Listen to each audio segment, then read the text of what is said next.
নমস্কার। আপনার যদি বৃশ্চিক লগ্ন বা রাশি হয় তাহলে দেখা যাচ্ছে কারেন্ট মাসে মানে জানুয়ারি মাসে যে ট্রানজিট চলছে সেখানে চতুর্থভাবে চতুর্থপতি শনির সঙ্গে শুক্রের অবস্থান আছে।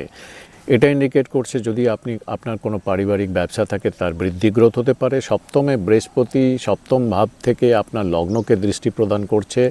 এতে আপনার পার্টনারশিপ ব্যবসার ক্ষেত্রে যেরকম গ্রোথ আনতে পারে সেই রকম আপনার আশেপাশে সমাজ পরিস্থিতি সেইগুলোর থেকে যে কোনো সহযোগিতার হাত কিন্তু থাকছে উন্মুক্ত। সুতরাং সব দিক থেকে আপনি কোঅপারেশন যেরকম পাবেন আপনার লাইফের বিভিন্ন দিকে অগ্রগতির জন্য গ্রোথের জন্য।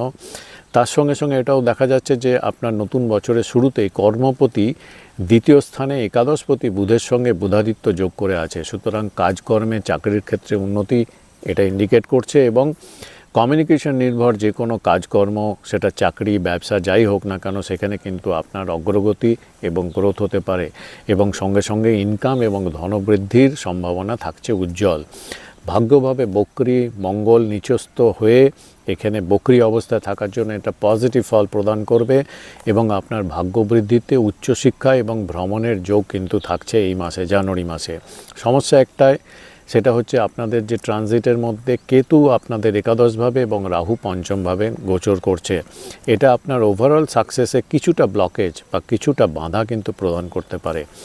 কেতুর উপায় হিসাবে প্রতিকার হিসাবে আপনারা গণেশের মন্ত্র 108 বার সূর্য ডোবার আগে যে কোনো সময় 108 বার যদি এই মন্ত্রটা করেন, ওম গণ গণপতে নমো নমঃ, এই মন্ত্রটা খুব এফেক্টিভ, ভালো প্রতিকার হিসাবে এই মন্ত্রটা করতে পারেন।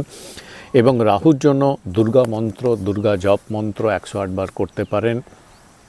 ইয়া দেবী সর্বভূতেষু শক্তিরূপেণ সংস্থিতা নমস্তস্मै নমস্তস্मै নমস্তস্मै নমো নমঃ। অনেক ধন্যবাদ।